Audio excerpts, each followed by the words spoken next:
Assalamualaikum warahmatullahi wabarakatuh. Ya, baik anak-anak, kita akan membahas soal persiapan untuk PAT. Ya, persiapan untuk PAT.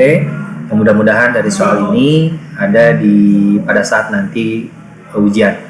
Silakan disimak dengan sebaik-baiknya. Jawaban-jawabannya diingatkan, soal-soal pembahasan dan lain-lainnya segera diingatkan ya. Baik, kita mulai dari nomor yang pertama. Iman kepada Rasul memiliki arti yakin bahwa Allah benar-benar mengutus Rasul. Nah, ini jawaban yang paling tepat ya. Karena iman itu pada hakikatnya artinya adalah percaya. Nomor 2, bahwa iman kepada Rasul adalah menjadikan teladan dalam hidupnya.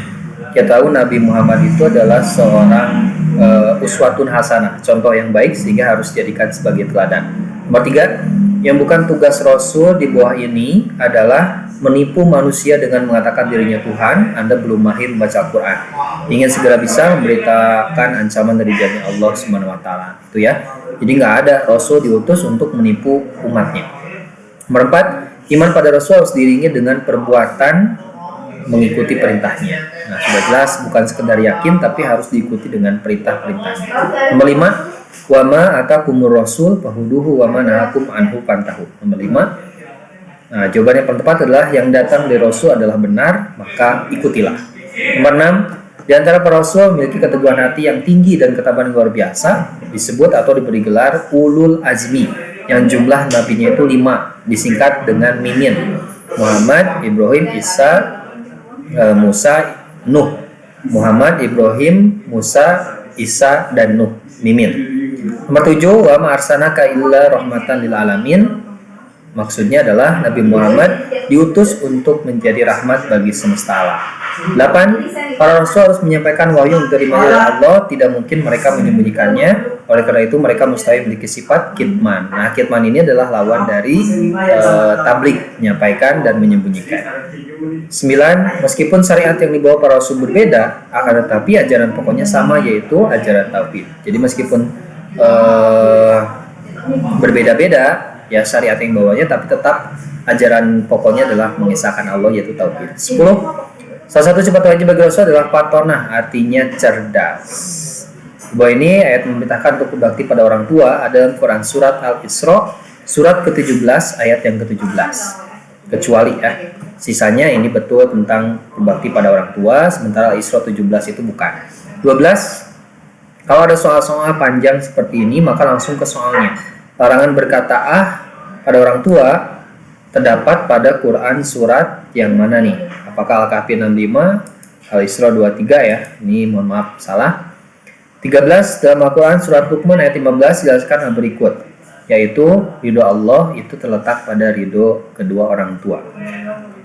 14, bahwa ini merupakan cara berbakti pada orang tua dan guru, maka selalu mendengarkan dan menaati nasihatnya. Ini yang paling harus dilakukan. 15, sikap kita apabila akan pulang telat karena mengerjakan tugas di rumah teman adalah menyapa orang tua dan minta maaf serta menjelaskan dengan jujur kepada orang tua. Jadi jangan sampai berbohong, ada kerja kelompok padahal kemana, nah itu adalah akhlak yang tidak baik.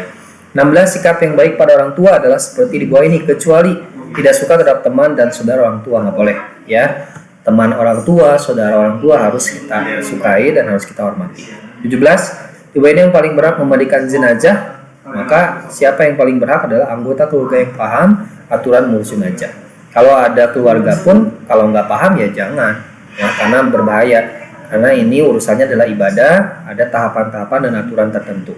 18, membaca salawat Nabi dalam sholat jenazah dilaksanakan setelah takbir kedua. Jadi jenazah itu ada 4 kali takbir, Allahu Akbar. Yang pertama baca Fatihah, yang kedua baca sholawat, yang ketiga baca doa, yang keempat baca doa kemudian salam. 18b, 19, hukum menyalakan jenazah itu adalah fardu kifayah, artinya bukan fardu ain yang bisa diwakilkan.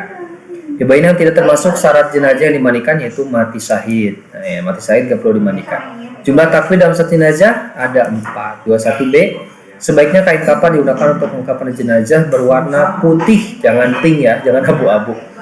23, perbuatan sunnah pada waktu melaksanakan pemakaman yaitu pengulangan jenazah sebaiknya jangan segera dilaksanakan. Nah ini ya, kecuali padahal sebenarnya harus disegerakan. 24, jumlah kain kafan yang digunakan untuk mengkafani jenazah laki-laki jumlahnya 3. Ya, 3 helai kain kapan.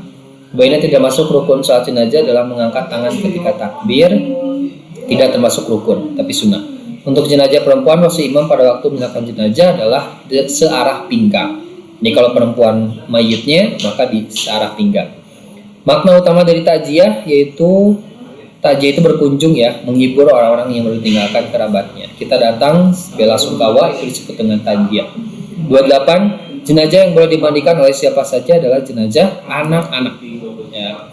29, jumlah kain kapan untuk jenazah wanita lebih banyak dari laki-laki agar anggota tubuh jenazah tidak tampak. Ya, karena aurat laki-laki perempuan itu kan berbeda sehingga harus lebih untuk perempuan. Untuk pelaksanaan sholat jenazah yang benar adalah 1. Takbiratul ihram, baca surat Al-Fatihah, sholawat, kemudian berdoa jenazah yang pertama, kemudian berdoa jenazah yang kedua, kemudian yang keenam adalah salam. 31 tujuan melaksanakan ziarah kubur untuk mengingat mati. 32 urutan penyelenggaraan jenazah, pertama dimandikan dulu, dikafani, disolatkan, baru dikuburkan. 32 deh. 33 bila anggota keluarga yang tinggalkan adalah orang yang tidak mampu, maka penyediaan kain kafan menjadi kewajiban Baitul Mas atau kas anggota masyarakat. Biasanya sekarang dikoordinir oleh ketua RT. Ya. 34 pada saat melaksanakan sholat jenazah, Pak Amis sengaja meninggalkan satu rukun sholat jenazah, maka hukumnya adalah batal atau tidak sah. 35 pengertian dakwah, setiap kegiatan yang bersifat menyeru, mengajak orang untuk beriman itu disebut dengan dakwah. 36 menurut konsep ajaran Islam, pelaksanaan dakwah menjadi tanggung jawab setiap muslim dan muslimah. Jadi semuanya berkewajiban. 37 rukun khutbah, suatu hal yang harus dipenuhi seorang khatib dalam khutbah Jumat itu disebut dengan rukun khutbah. 38 urutan rukun khutbah, 1. mengucapkan hamdalah, membaca 2 kalimat syahadat, membaca sholawat, kemudian berwasiat, membaca ayat Al-Quran, dan kemudian berdoa untuk kaum muslim. Dakwah dengan bijaksana sedang akal budi yang mulia disebut dengan dakwah bil hikmah. Dakwah pengajaran pesan-pesan yang baik disampaikan sebagai nasihat disebut dakwah bil mauizah hasanah. Gitu ya, anak-anak terus diulang-ulang pembahasannya. Mudah-mudahan memberikan manfaat. Jangan lupa like, komen, dan subscribe ya. Terima kasih. Assalamualaikum warahmatullahi wabarakatuh.